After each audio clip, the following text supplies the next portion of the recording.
Vamos ver se ela consegue entrar aí. Ah, aí, foi. Oi, Karina! Oi, Tudo bem? Rafinha, tudo bem e você, lindona? Também tô bem. E primeiro de tudo, eu gostaria de te agradecer por ter aqui aceito o convite de estar aqui participando dessa live comigo. E saiba que eu sou grande fã do seu trabalho, mas já quero deixar bem claro que não sou nenhum tipo de repórter. Sou apenas uma fã muito curiosa, tá bom? Ah, imagina, eu tenho acompanhado as suas lives, a live que você fez com meu marido também, está indo muito bem, parabéns. Eu queria te agradecer. E aí, tá gostando das lives? Eu tô gostando, você tá mandando super bem. Bom, eu queria me apresentar rapidinho para você, tudo bem? Tá bom. Como você já sabe, me chamo Rafaela, tenho 11 anos de idade e já conquistei alguns títulos importantes para o meu início de carreira. Eu sou bicampeã brasileira, bicampeã sul-americana, bicampeã paulista, campeã do mundial pela CBJJE e fiquei em segundo lugar no Panquitz deste ano. Que currículo, hein? Tá melhor que o meu já. Tá não. Vi que o nome de um amigo meu, Diego Sem Noção, queria mandar um beijo. Um beijo! Então, eu Eu tenho uma curiosidade que, assim como você conheceu o esporte através de uma perca familiar. E eu sei que isso é muito triste e tudo mais. E hoje, esse ano, hoje não, desculpa, esse ano você completou 11 anos de jiu-jitsu. Eu acho que é isso, mais ou menos. E eu queria saber como era a Karina antes do esporte. Conta pra gente. Então, eu sempre pratiquei esporte, na verdade, não tenho Karina antes do esporte. Tem a Karina antes do jiu-jitsu, né? Mas eu sempre tive uma vida com muito esporte, né? Eu era aquela pessoa que praticou vôlei, natação. Eu joguei handball, quase fui profissional com handball. Eu cabulava a aula para poder ficar na quadra ajudando a professora. E até voltava à tarde para poder continuar ajudando de tanto que eu gostava de praticar esporte, né? Então eu sempre fui muito ativa. E assim, eu pelo menos eu nunca tive problema com timidez e tudo mais, né? Mas o esporte me ajudou com isso também, eu tenho certeza disso. E era modelo, acredita? Modelo! Eu já Eu era esperava de uma modelo. pessoa tão bela como você. Ah, obrigada. Mas eu era assim, ó, era magrelinha. Hoje eu sou forte, eu sou grandona, né? Ó, já tá maior que eu, tá bom. Pelo menos se tá maior que eu, tá bom. Verdade. E com 4 meses de treino, você competiu pela primeira vez no Campeonato Paulista. Como você sempre foi muito competitiva ou alguma coisa te despertou? Extremamente competitiva.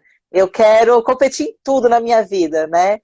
Não para competir com outro, para botar outra pessoa para baixo, pelo contrário, para provar para mim mesma que se ele pode, eu também posso, né? Então, por exemplo, eu sempre falo a seguinte coisa: se uma pessoa é capaz de fazer, qualquer um é capaz de fazer também, né? Então, eu estou sempre me pondo à prova, sempre me testando, e isso em qualquer área. Se alguém vem me desafiar, então, nossa, eu preciso me mostrar, tipo, falar assim, eu consigo fazer isso daqui. O Diogo, às vezes, ele fica até bravo comigo. Caramba, você quer competir o tempo inteiro comigo, mas não é com ele, é com qualquer coisa. Eu quero mostrar que eu sou boa naquilo que eu tô fazendo, entendeu? Tão extremamente competitiva. Caraca, tá parecendo eu. E, Karina, fora a parte de saudabilidade, o que o jiu-jitsu agregou na sua vida? Falou bonito, hein? Saudabilidade. Então, o jiu-jitsu, ele salvou a minha vida, né, na verdade. Porque na época, eu até comentei nas minhas lives que eu tenho feito, eu estava sofrendo muito com depressão, síndrome do pânico, né? E sem tirar que eu ganhei muito peso quando um pouquinho antes de eu começar a treinar jiu-jitsu. E o jiu-jitsu ele mudou a minha vida, né? Além de me dar uma profissão, porque hoje eu sou profissional do jiu-jitsu, eu dou aulas de jiu-jitsu, né? E ainda me trouxe a parte da saúde, de eu ter uma vida mais saudável, eu ter um controle emocional maior. sem tirar que eu conheci o meu marido através do jiu-jitsu, né? Se não fosse ele, eu não teria a minha filhinha. E os amigos, meus amigos, a maioria são do jiu-jitsu, né? São 11 anos treinando. Então eu fiz grandes amizades, conheci alguns lugares do Brasil que eu nunca tinha tido oportunidade antes de fazer jiu-jitsu e que provavelmente se eu não tivesse treinando jiu-jitsu eu não teria conhecido. Provavelmente eu nunca teria saído do país e com o jiu-jitsu eu pude já sair diversas vezes do país, né? Para visitar Portugal, Estados Unidos, enfim. Então o jiu-jitsu ele só agregou na minha vida, né? E agregou muito e continua agregando e tenho certeza que vai agregar muito mais. Que ótimo! E no seu início, quais foram as suas maiores dificuldades? Quais foram os seus maiores desafios? No início, a falta de tempo, porque eu fazia faculdade, né? E eu ainda dava aula em mais 3 lugares. Então, a falta de tempo. Eu só conseguia treinar 3 vezes por semana e num horário ali que se chamava Corujão, né? Que era das 11 à meia-noite e meia. Então, para quem queria ser, assim, eu nem tinha intenção de ser atleta na época, nada disso. Eu tava fazendo mais pela qualidade de vida, saúde, né? Mas eu achava pouco, só que era o que eu podia fazer. Era 3 vezes por semana, uma aulinha ali, e naquela aula que tá todo mundo cansado, né? Porque já trabalhou o dia inteiro. Eu mesma já estava esgotada.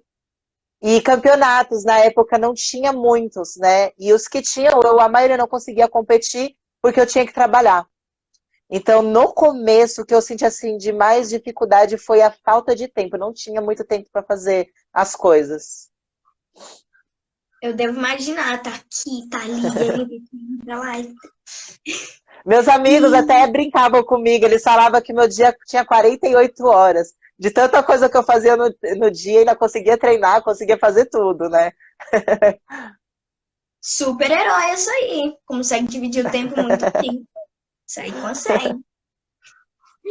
E você já sofreu algum tipo de preconceito dentro do tatame por ser mulher? E já precisou utilizar o Gil ali fora do tatame e tal? Já. Dos dois. Não assim, nossa, preconceito dentro do tatame. Não, mas alguns meninos, né, sempre tem aquele, é mulher, não vou rolar não. Acontece, não só acontecia antes, como até hoje, como faixa preta, tal, ainda acontece de ter alguns, eu não chamo de homens, tá? Hoje chamo de meninos, porque eles têm as cabeças assim, né? Ainda não evoluiu. Então, homem é o que evoluiu, meninos são os que não evoluíram. Então, ainda tem alguns meninos não evoluídos que acham que eu não sou treino para eles, não sou o suficiente para eles, mas eu nem ligo. E aí que eu enfio mesmo a porrada neles.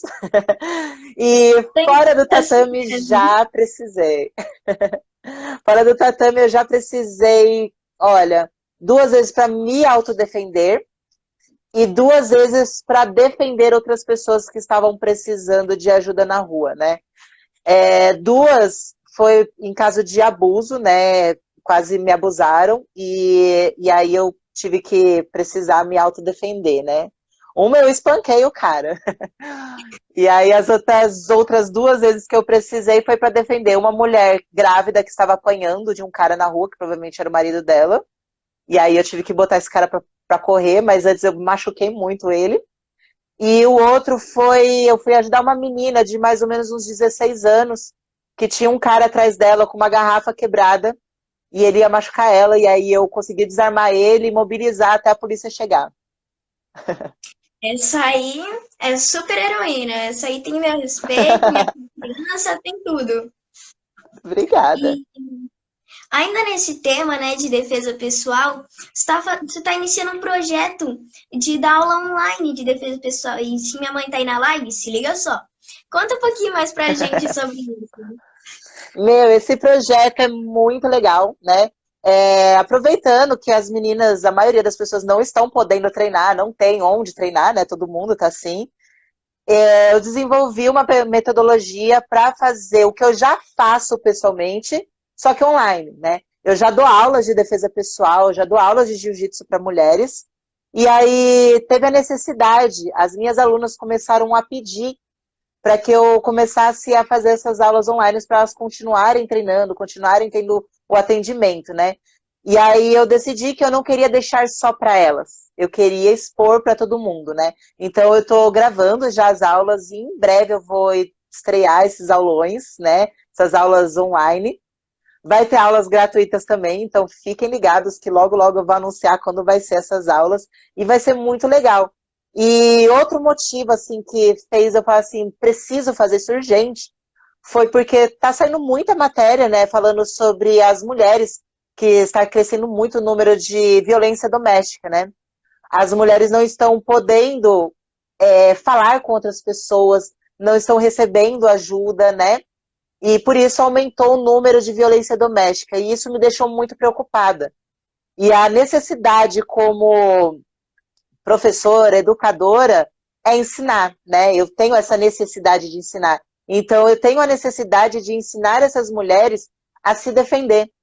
E até não só se defender quando já aconteceu, a prevenir elas. Porque uma das coisas que eu vou ensinar nesse meu curso não é só aprender a técnica, mas saber o momento exato de como executá-la e até mesmo antecipar para que nem aconteça aquilo, né? Então, tem algumas atitudes que a gente toma no nosso dia a dia que pode prevenir isso, e eu quero ajudá-las também a prevenir, não só a reagir, entendeu? Então vai ser muito legal esse curso. A mamãe vai Minha... fazer? Você vai fazer? Vou fazer com a mamãe, com a irmã, com todo mundo dentro de casa. Aí sim. Aí você pode contar com a gente. Ainda mais minha mãe Quero que sempre ver. fazer isso. Pode contar Eu com a quero ver gente. vídeo de vocês treinando e me mostrando para eu ver se tá certinho, hein? Tá bom, a gente te manda. E, Karina, você tá falando agora de todas as mulheres, ok? Uhum. Vocês estão sempre defendendo o nosso espaço no esporte, seja na igualdade em premiação, reconhecimento dentro do esporte e assim por diante. O que você acha que ainda falta? Falta as meninas meter a cara. Falta as meninas aparecer mais, elas precisam ser vistas, né? Eu tenho muito batido nessa tecla, eu até dei uma entrevista para a revista Tatame esses dias, e falei exatamente disso, né? As meninas buscam tanto esse reconhecimento, mas elas não estão lá para ser reconhecidas. Então, como ser reconhecidas se elas não aparecem? Não tem como, não bate. Os meninos, eles têm esse reconhecimento porque eles são em grande número. Não é porque eles são melhores do que a gente, nada disso. A gente já se igualou a eles em questão de respeito, em questão de técnica, já estamos recebendo premiações igualitárias, né? Já é um grande avanço. Só que ainda falta as meninas competirem mais, né? Estarem em mais campeonatos, treinarem mais. Tipo, tem uma cólica, não vai treinar? Vai treinar. Eu tô com medo dessa menina que tá na minha chave, não vou competir? Não, vai lá. Você não deve nada pra ninguém, vai competir. Só assim, só a gente fazendo volume para a gente ter esse reconhecimento que a gente quer tanto, né? Eu, como organizadora de evento, que eu tenho um campeonato também que chama Copa São Paulo de Jiu-Jitsu, eu e meu marido, a gente organiza esse evento. A gente tem a premiação igualitária, né? Então, já faz o que? Uns 3 anos, ou mais, que a premiação é igual, tanto no adulto quanto no Master, tá? Então, a gente também reconhece as mulheres no Master, que quase nenhum evento faz isso, né? Só que as meninas não competem. E sabe o que é engraçado? Quando você não põe premiação, elas aparecem e depois querem cobrar. Eu não consigo entender isso. Eu agora sou master também, né, Rafinha? E aí agora eu tenho lutado alguns campeonatinhos de master, né? E um deles é o paulista. As pessoas, nossa, por que você não vai de adulto? Porque não tem menina. As meninas não estão se inscrevendo. E aí no master tem mais menina lutando. E eu acredito que elas estão lutando mais no Master, tá tendo mais menina no Master, porque não tem a cobrança, né? As meninas do adulto, acho que elas se sentem um pouco pressionadas, sei lá o que acontece, e não aparecem para competir. Já as do Master, como elas não devem nada para ninguém, elas metem a cara, não estão nem aí se vão perder, se vão ganhar. E aí tá tendo muito mais volume de meninas no Master do que no adulto. Então, para as meninas terem esse destaque aí no adulto, elas têm que meter a cara, têm que competir mais. No qual vou colher esses frutos no futuro, né? Tudo que vocês estão fazendo hoje, tudo que vocês Com estão brigando por certeza. esporte hoje, eu vou colher esses frutos no futuro.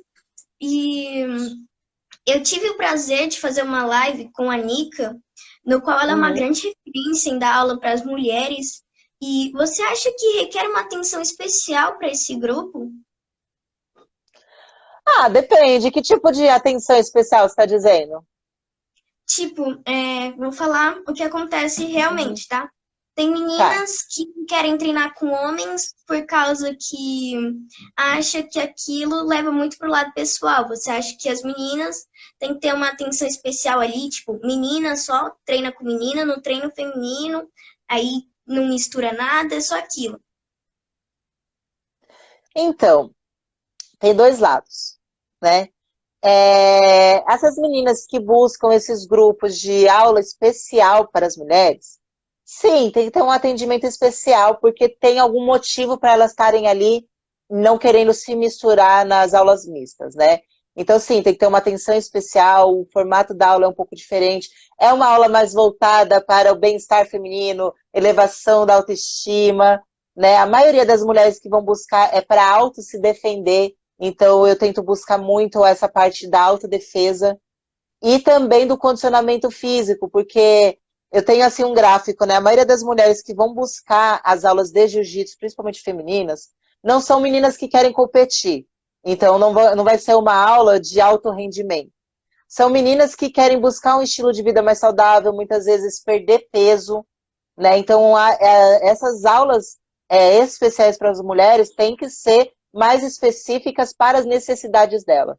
Mas não a forma de tratar tem que ser diferente. A forma de tratar dentro do tatame tem que ser igual.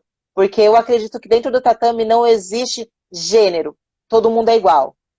Entendeu? Então não tem que ter essa diferença. Ah, porque a mulher eu vou tratar diferente. Não, tem que ser igual, o respeito é igual e a gente tem que estar no mesmo nível.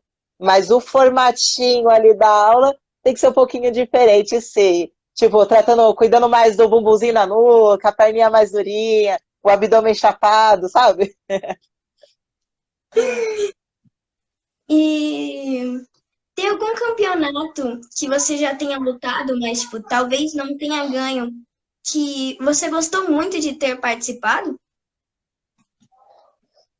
Ah, tem bastante campeonato. Eu gosto muito do Mundial, né? Quem não gosta, Mundial, Pan-Americano. O brasileiro é sensacional, né? É um campeonato que eu acho até mais difícil do que um mundial. O alto nível das meninas e dos meninos é sensacional. É só lutão, né? Às vezes você cai numa chave que você fala assim, caramba, é só final de mundial. Então, o brasileiro, para mim, é o meu favorito, né? É o campeonato que eu falo assim, eu não posso perder por nada, até se eu estiver machucada, eu tenho que estar lá. E um que eu lutei, assim, especial foi o ADCC, né? É um super evento, é um evento muito diferente do que eu já lutei, porque eles tratam os atletas como se fossem artistas, né? Eles te colocam, assim, num pedestal, cuidam de você, cuidam da sua saúde, do seu bem-estar, eles se preocupam se você está dormindo bem, se você está se alimentando bem, entrevista. Então, esse evento, assim, para eu lutar o ADCC foi coisa de outro mundo. É um evento que ficou muito marcante, assim, na minha vida e que eu, com certeza, quero falar de novo. Se Deus quiser, em 2021 eu estarei lá. Amém, a gente vai te ver lá.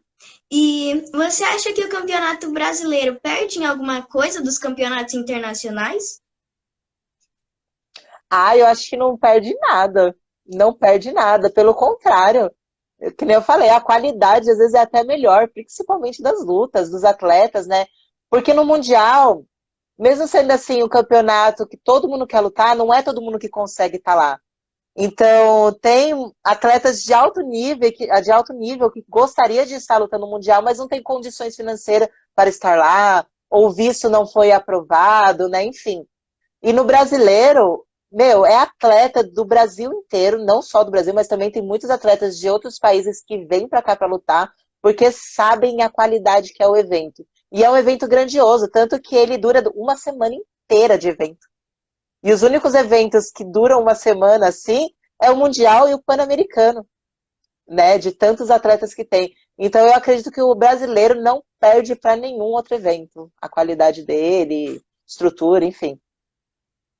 Eu tô te fazendo essa pergunta porque é uma pergunta que eu costumo fazer para muita gente.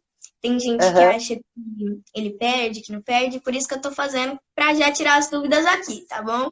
Então, aham, só que deixar isso aqui bem claro, beleza? beleza.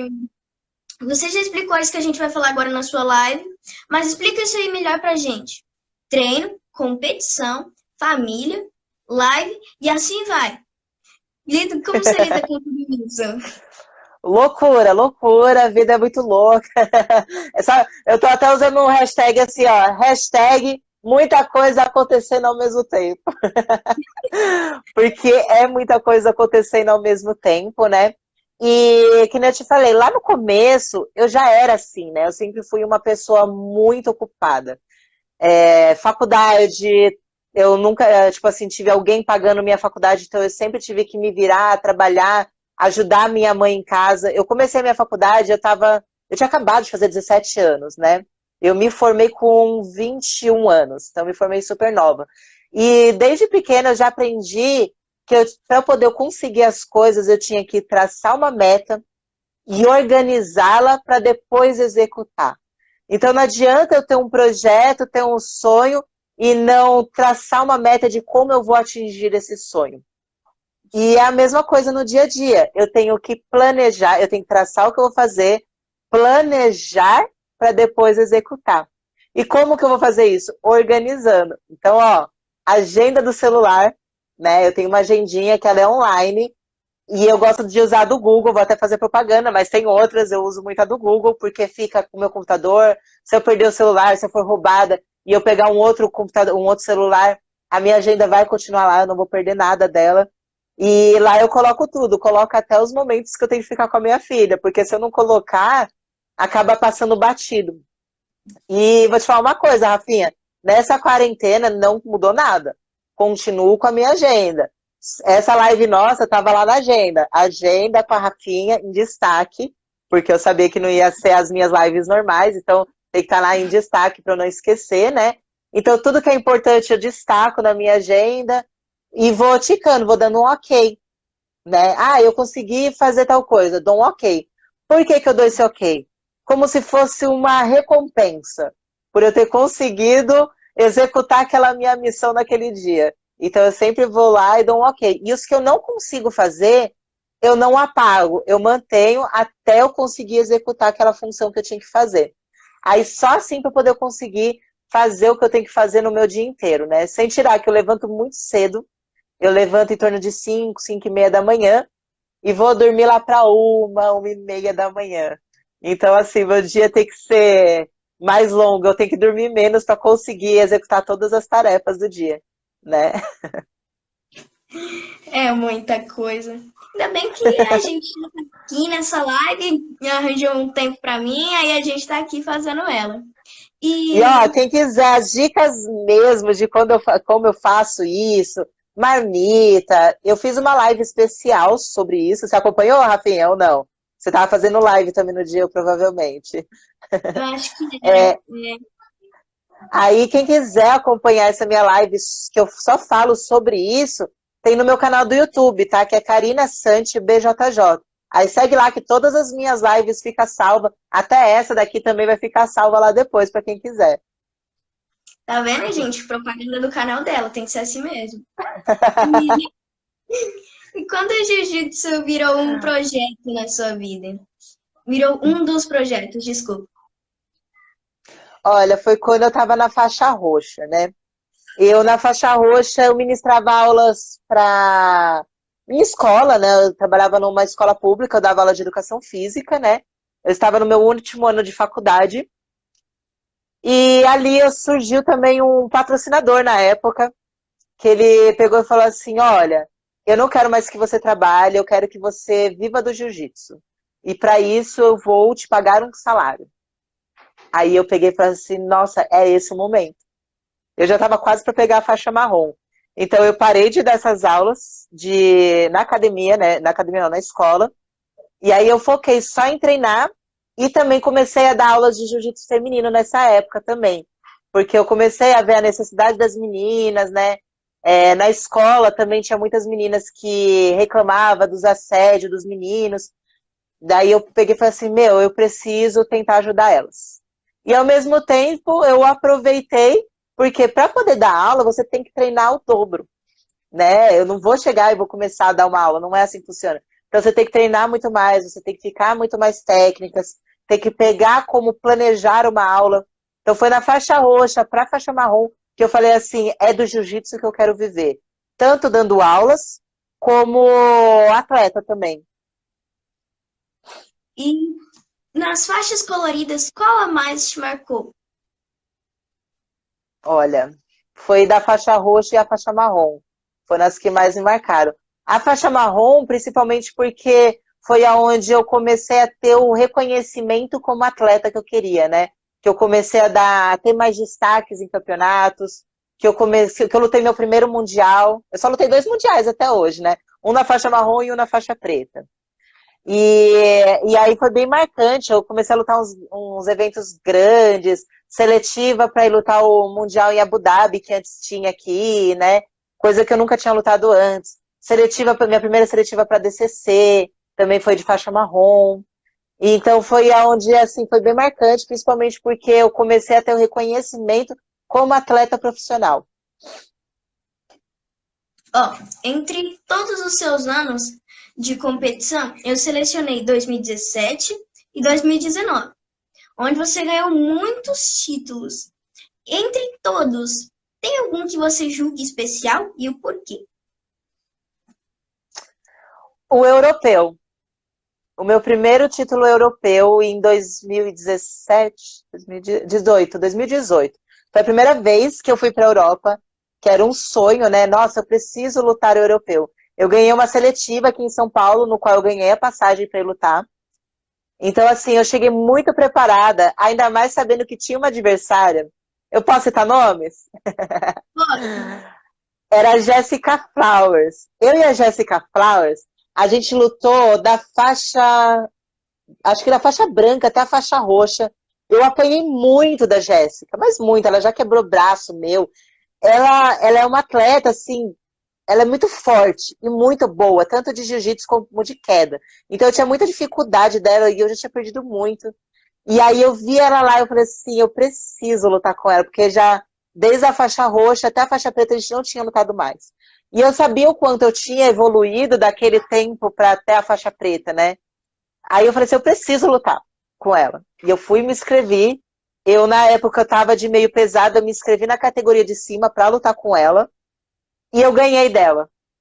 E ganhei dela na final ainda do europeu. Então, assim, foi muito emocionante. Eu chorei muito. Foi como se eu tirasse um peso das minhas costas, de tanto que eu já perdi para ela, sabe?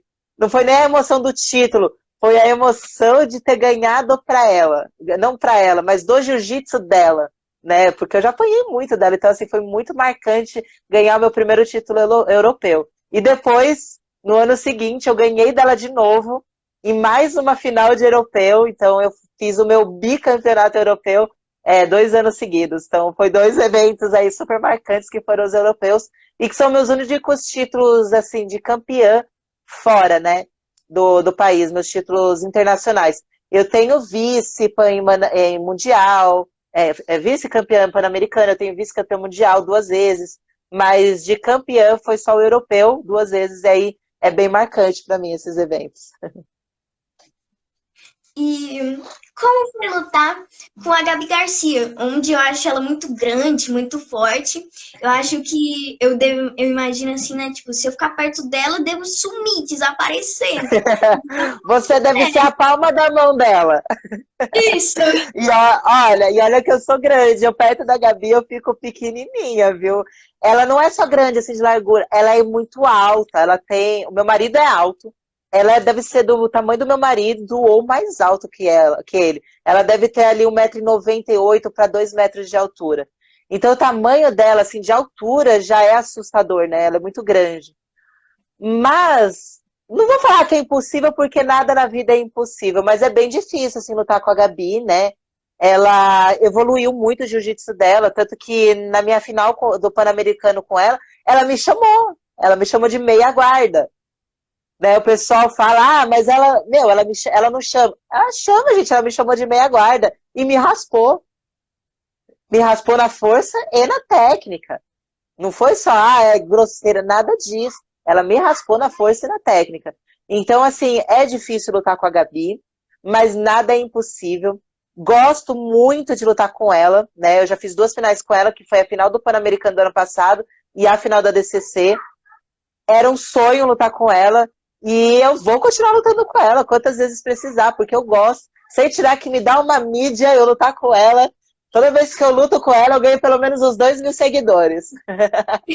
Aí tá bom, né? Aí tá ótimo. E eu fico imaginando, tipo, se eu perto dela, dizem que se eu de frente já parece que tô de lado, se eu de lado já parece que sumiu, eu vou ficar Você iluminando. consegue se esconder. Dá pra brincar de esconde-esconde, você tranquila atrás dela. Eu não consigo porque eu sou grande. Mas você consegue. Meu pai é baixinho, ele tá até acompanhando a live, um beijo. Mas ele é baixinho. Beijo, pai! Minha avó entrou na live, beijo, vó. Tá Oh, vendo a a minha proporção mãe da também live? deve estar aí. Então, um beijo Ó, pra ela também. fizeram uma pergunta aqui pra mim, posso falar? Ó, perguntar, já que é nesse assunto, perguntaram como é que foi lutar com a Tayane na DCC. Meu, eu quebrei meu braço lutando com a Tayane na semifinal. Foi terrível. Eu logo no comecinho quebrou meu braço. Peraí, gente, antes de eu continuar. Olha quem tá aqui. Veio dar um beijo pra vocês. Fala um oi pra galera. Fala, oi, gente. A Alice, ela tem que dar o ar da graça dela todos os dias, porque ela é linda, né, gente? Tem que mostrar a carinha dela. Fala, oi. Vai lá pra mamãe. Então, voltando da Tayane. Ela quebrou meu braço numa estendida com 2 minutinhos de luta, né? Só que como eu tava aquecida, eu senti o meu braço dar aquele mega estralo. Eu falei, lascou, mas eu vou continuar. Eu tô aqui, eu tenho que continuar. Continuei a luta, ela tava ganhando nos pontos. E aí na DCC tem umas divisões, né? Não é a luta corrida. Você tem 5 minutos de luta, no qual só vale finalização. Aí depois começa mais 5 minutos, no qual começa a contar a pontuação e as punições, né? Não tem vantagem, é só punições. E aí depois, se ninguém finalizar ninguém e tiver empatado, tem a prorrogação. A prorrogação é tipo assim, fez o primeiro ponto, ganhou, sabe? Ou então pode ir para a decisão dos árbitros e por aí vai. E aí eu tracei uma estratégia com meu marido, né, antes de lutar com ela. E eu sabia que ela não tinha sido convidada, ela não tinha lutado nenhuma DCC. E eu já tinha lutado 2 seletivas. Então eu sabia mais ou menos as regras, como agir. E eu falei assim, eu preciso usar isso a meu favor. Né? Sem tirar que eu já tô acostumada a lutar sem kimono. Eu gosto muito de lutar sem kimono. Principalmente porque eu tava treinando para lutar MMA. Eu tava treinando muito wrestling até anos antes, né? Eu já tava treinando. Então eu gosto bastante. E ela não lutava sem kimono. Sem tirar que ela tava já de suspensão, né? E eu usei tudo isso a meu favor. Ela já estava, acho que quase 2 anos, já ia fazer quase 2 anos parada do jiu-jitsu. Eu falei, eu preciso usar todos esses fatores a meu favor. E foi o que eu fiz, né? Na estratégia, eu meio que enrolei mesmo ela, cozinhei. Eu falei, eu não posso ser finalizada, não posso deixar ela pontuar, né? Ela conseguiu fazer um ponto, eu consegui reverter esse ponto, a gente empatou, e aí a gente foi para prorrogação. Na prorrogação eu consegui mostrar mais ação, né? Eu me movimentei muito mais, eu tentei entrar mais quedas, eu aproveitei que eu sabia tudo aquilo, que eu tinha aquele monte de informação e mostrei para os árbitros que eu queria lutar e que ela não queria. E aí deu certo. No final eu acabei ganhando na arbitragem. Os árbitros decidiram que eu realmente ataquei muito mais e etc. E, Karina, agora pegando um gancho nesse assunto, tem algum atleta que inspira você a treinar, tipo, o dobro? Tipo, sempre mais do que você tá ali treinando, que tá sempre pau a pau nas competições, tirando essa menina, é claro? Então, de atleta, eu não gosto de ficar acompanhando muito a vida delas, de o quanto elas estão treinando e etc. Eu não gosto, né? Mas no meu dia a dia tem a Bianca, que não é minha adversária, mas é uma faixa preta, né? Que, meu, uma das melhores faixas pretas do mundo, né? E que tá ali no meu dia a dia. E eu me espelho muito nela, porque eu vejo a garra dela, o querer dela de vencer, de estar ali, de treinar, o quanto ela treina, o quanto ela se dedica àquilo, que eu quero ser igual a ela. Eu quero me dedicar tanto quanto a ela. E eu sei que esse é o único caminho. Então, a minha inspiração aí no feminino, como atleta, é a Bianca Basílio, pode ter certeza. A minha também, tipo, tem várias meninas que eu me espelho, tem você, tem a Bia Mesquita, Tamara Silva, e Diego Sem Noção, tem um monte de gente que me inspira, a gente ia ficar aqui falando o dia inteiro deles, Uhum. mas agora eu queria saber de você, já recebeu alguma proposta de ir pro MMA? Já recebi proposta de ir para MMA. Na época, eu ia fazer uma estreia para poder até lutar em Dubai. Só que eu tinha que perder muito peso. Eu até falei na minha live de ontem, foi sobre. Você tava, né? Ontem, foi sobre corte de peso. Por isso que eu tô E, é, e aí eu acabei não fazendo essa luta porque eu tinha que perder assim coisa de 20 quilos. E eu sabia que eu não conseguiria chegar naquele peso, né? E aí eu ia acabar ou me matando ou tendo sérias consequências para poder bater esse peso.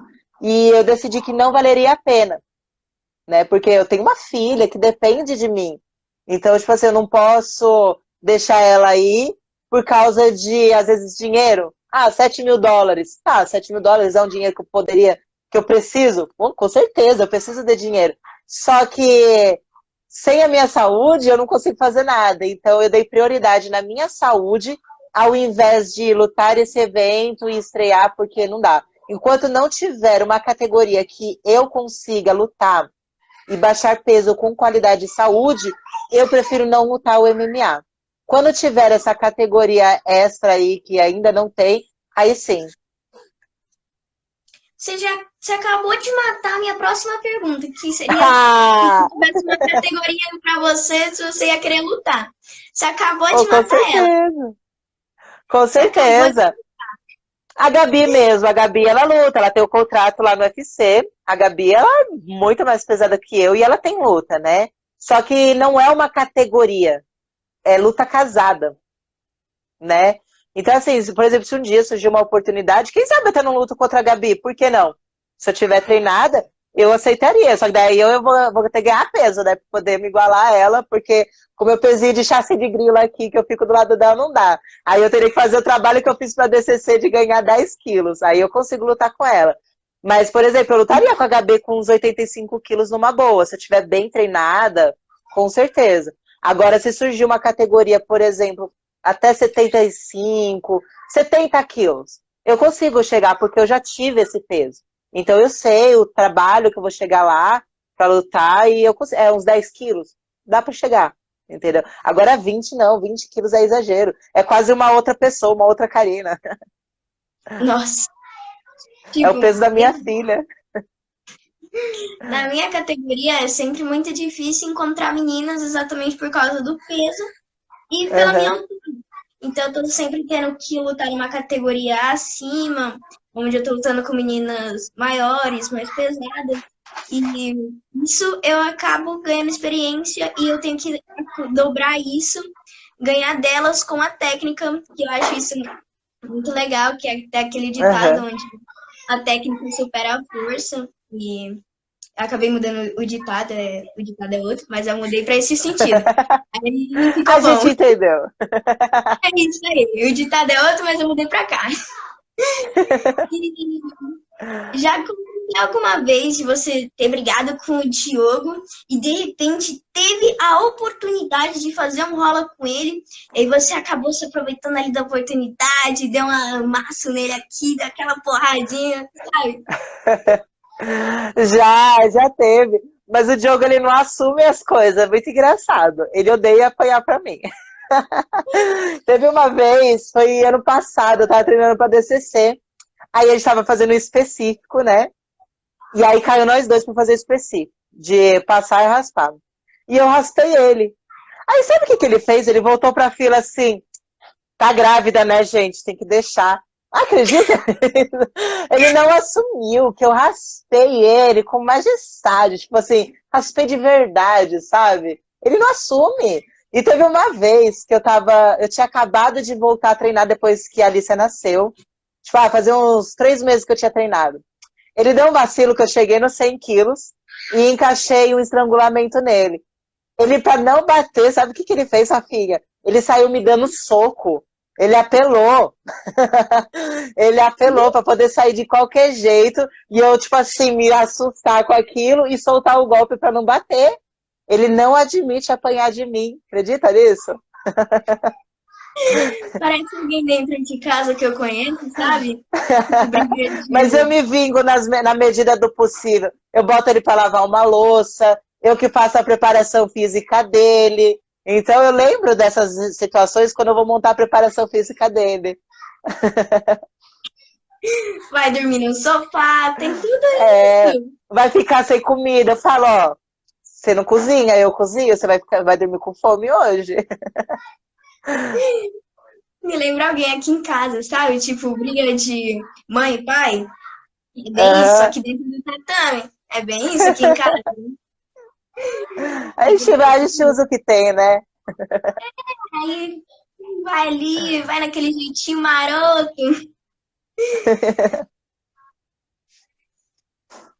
E ainda nesse assunto, né? Tipo, de briga e tudo mais.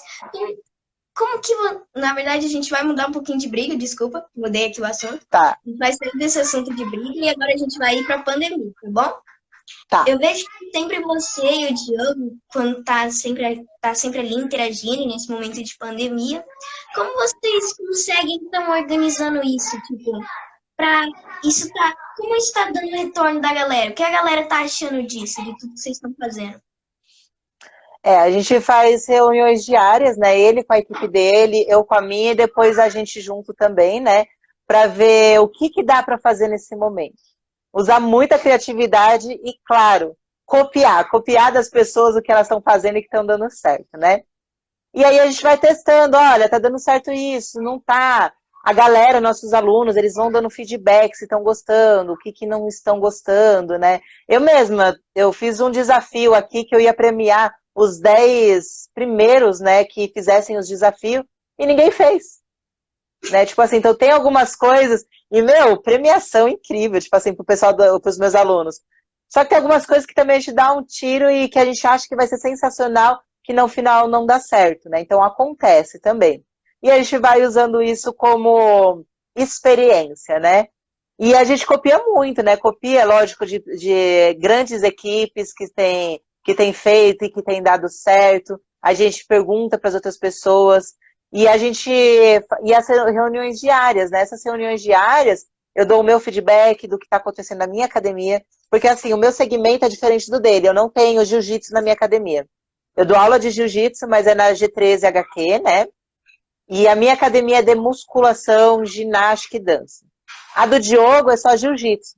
Então, são segmentos diferentes, porém, algumas coisas a gente consegue um usar do outro, né? Então, esse feedback, essa troca de informação, ajuda muito a gente criar as coisas. Agora, a gente já está criando como que vai ser o nosso retorno, né? Então, as medidas que a gente vai ter que tomar, por exemplo, o meu musculação, eu vou ter que fazer uma lista de presença da galera. A galera vai ter que agendar um horário para poder treinar a musculação. Eu não posso, tipo, o horário das 8 horas da noite, ter 40 pessoas treinando musculação, né? Então, eu vou ter que reformular toda a minha academia, vou ter que liberar kits de higiene para esses alunos, né? Então, vai ser diferente. E a gente não consegue mesmo quebrando a cabeça, devolver a nossa prestação de serviço para os alunos como deveria. Isso é impossível, não tem como, né? Mas é o mínimo que a gente tem que fazer, a gente está fazendo, que é as aulas online, promover interação. Agora, acho que está tendo até hoje tá tendo uma live que é de...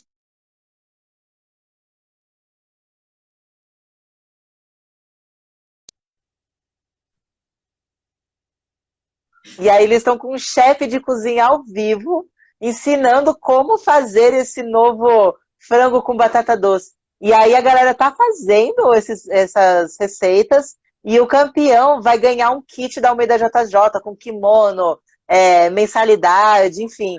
Né? É a forma da gente promover que o aluno não fique parado e que a gente não perca a conexão. Esse momento é um momento de se conectar com os nossos alunos, ficar mais próximos dele.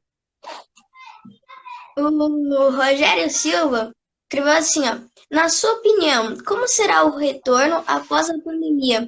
E quais as consequências de tudo isso para o Gil? Gente, o retorno não vai ser igual como era antes. Esquece achar que a gente vai voltar ao normal, porque não vai voltar ao normal. Se voltar, vai demorar, não vai, e eu acredito que não vai ser esse ano, vai demorar muito para a gente voltar ao normal. E principalmente nos treinos, né? Uma das medidas que a gente tem tomado, que provavelmente vai ter que entrar em praticamente todas as academias, principalmente de jiu-jitsu, é que os primeiros dias não tenha contato físico, né, com os alunos. Então, os treinos, vai ter treino, mas serão treinos individuais. E é o que eu falei, a pessoa vai ter que reservar o tatame para poder treinar, porque vai ter capacidade máxima de aluno e a gente vai ter que respeitar isso. Muitas academias pequenas vão quebrar, se já não quebraram, né? As academias grandes, que estão tendo essa prestação de serviço, que estão tendo essa conexão com os alunos, elas vão continuar. Quem não está trabalhando, quem não está fazendo isso, esquece.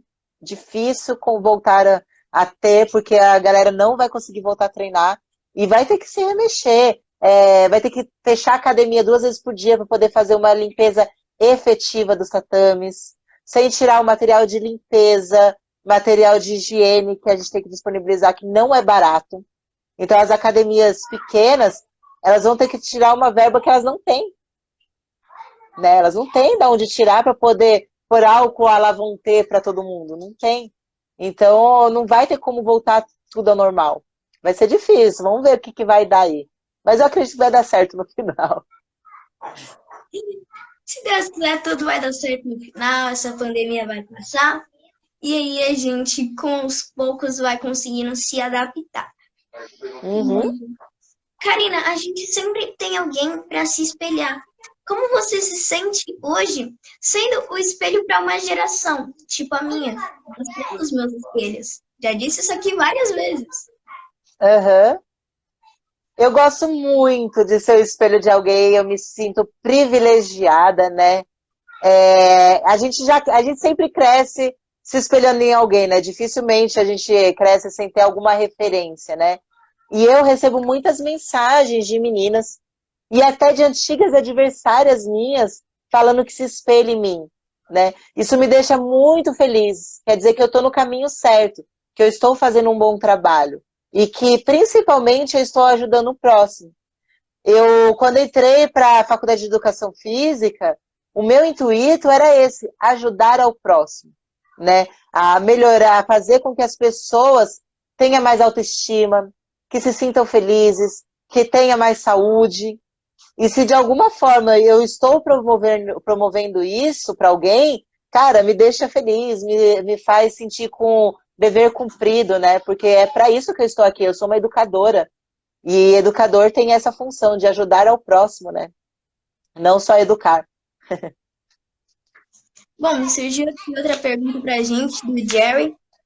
Falando sobre os alunos que não tá muito encarando com o vírus, o que você acha dos treinos clandestinos que estão rolando? Treinos clandestinos, né? Vamos lá. Vou falar que nunca fiz? Fiz aqui um com o Diogo. Eu tenho um sparring que tá vindo aqui para poder fazer comigo, mas a gente toma alguns cuidados, né? Quais são esses cuidados que eu tenho tomado, principalmente para poder ter o meu treino clandestino? Eu não tô treinando com 10 pessoas, né, gente? Eu tô treinando com 3, que é eu, meu marido e uma pessoa. Essa pessoa foi muito bem escolhida. Ela não tá tendo contato com outras pessoas, né? E principalmente as pessoas que estão no grupo de risco. Então, ao mesmo tempo, ela não vai passar nada para ninguém, não vai pôr ninguém em risco, e eu também não, porque eu também não estou tendo contato com ninguém do grupo de risco, né? Até a minha sogra, a minha avó, a avó do meu marido que mora aqui comigo, elas não estão aqui. Então eu tenho como estar trazendo. O problema é que as pessoas não estão tendo esses cuidados de pensar no próximo, né? Pensar se tem alguém ali que está tendo contato, né? Eu, pelo menos, estou tendo essa preocupação de não passar para o próximo. Por exemplo, eu vou no supermercado, eu não levo a minha filha. Só que eu chego lá no supermercado, eu vejo um monte de gente com bebezinho, a família inteira ali dentro do supermercado, né? E aí as pessoas que estão fazendo esses treinos clandestinos é a mesma coisa, elas não estão pensando nisso, no se a pessoa que está treinando com ela está tendo contato com outras pessoas, se não, né? Então é muito ruim esses treinos clandestinos por causa disso, porque eles não estão tendo os devidos cuidados. Gente, quer fazer um treininho clandestino? Pensa bem, pensa quem vai ser a pessoa que você vai estar treinando. Coloca uma pessoa só para treinar com você. Para você ter um treino bom, você não precisa de mais de uma pessoa. E escolha bem essa pessoa. Eu acho que a escolha da pessoa é o principal. E as higienes, né? A pessoa chega aqui na minha casa, tem um tatamezinho, tem o álcoolzinho, então ela já vem, já limpa a mãozinha. Não vem com a roupa da rua, ela troca de roupa aqui, né? Então, o chinelinho fica lá na porta. Eu tenho alguns cuidados para não propagar esse vírus. O vírus, ele vai passar para todo mundo um dia vai pegar esse vírus. O que a gente não pode fazer é ter uma propagação em massa, né? Isso é o que não pode acontecer, porque os hospitais não têm como aguentar. Isso é fato, já foi falado muito isso, né? Então, a mesma coisa vai ser na nossa volta. Esses mesmos cuidados que a gente tem que ter nesses treinos clandestinos são os que a gente vai ter quando retornar. O vírus vai acabar daqui a um mês? Não vai. A gente vai continuar com esse vírus por um bom tempo circulando aqui. E a gente vai ter que tomar esses cuidados de higienização. Por exemplo, o que a gente vai ter que fazer? Os treinos, quando voltarem ao normal, a escolha da pessoa que a gente vai treinar. De preferência, treinar sempre com a mesma pessoa. Né? Verificar se essa pessoa não está com febre. Eu vou ter que fazer isso com os meus alunos. Já vou comprar agora um termômetro, aqueles termômetros à distância. Se a pessoa estiver com febre, esquece, ela não vai nem entrar na minha academia. Se ela tiver com algum sintoma de gripe, nariz correndo, ela não vai entrar na minha academia. Né? Então, são os cuidados que a gente vai ter que tomar depois e que essas pessoas que estão fazendo esses treinos clandestinos têm que fazer agora. Já que vai fazer, não vão deixar de fazer mesmo.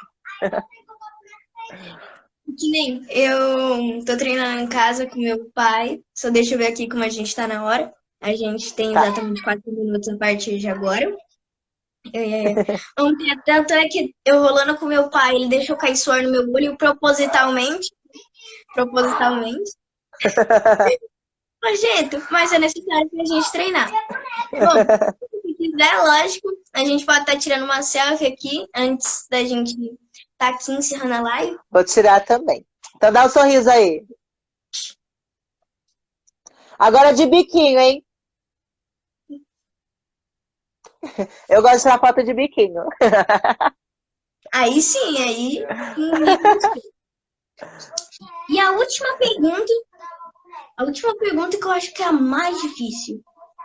Se você não entender, você me pergunta depois, tá? Que aí eu vou explicar ela com mais calma.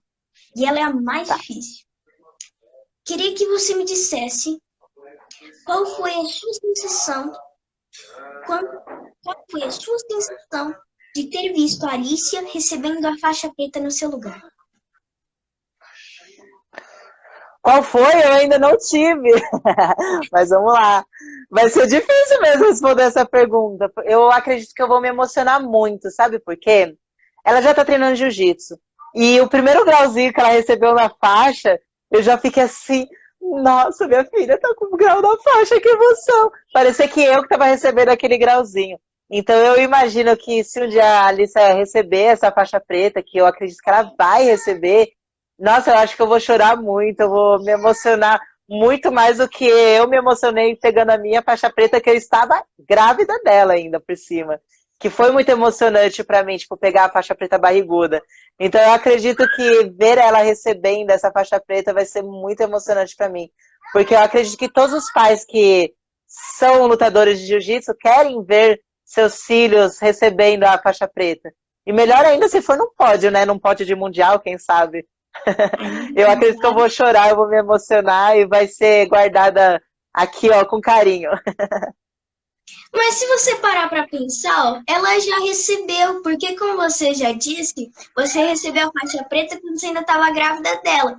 Então, Verdade. tecnicamente, a faixa preta também é dela, Eu entendeu? falo pra ela que ela nasceu faixa preta já. Tanto que eu tenho umas fotinhas dela de kimoninho com a faixinha preta. É, filho de lutadores faixa preta já nasce faixa preta, gente. Exatamente. Aí já tem que tomar cuidado, porque ali já é O de pior é que ela valor. vai ser bailarina, dançarina de funk ainda. Ela adora dançar o funk, gente. Eu não sei onde ela aprendeu essas coisas. Que não é de mim, eu garanto. Bom, pra gente estar encerrando com mais calma, mas a gente só vai estar fazendo isso se você quiser, tá bom? A Tá gente bom. encerra a live aqui, mas antes, ali, depois a gente volta pra gente estar aqui encerrando com mais calma, tá bom? Pode ser? Você quem manda, a live é sua hoje. Não, mas você é minha convidada, eu quero saber. Tanto faz, eu que é melhor pra você. Bom, deixa eu ver aqui como a gente tá no tempo. Agora acabou de. A gente tem 2 minutinhos ainda. Nesse tempo, você quer mandar uma mensagem positiva para quem tá assistindo a gente? Claro, vou mandar. Galera que está assistindo a gente, ó, eu tenho, na verdade, acho que 2 recadinhos para mandar para vocês. Primeiro, se cuidem agora nessa pandemia, né? Vamos se cuidar bastante.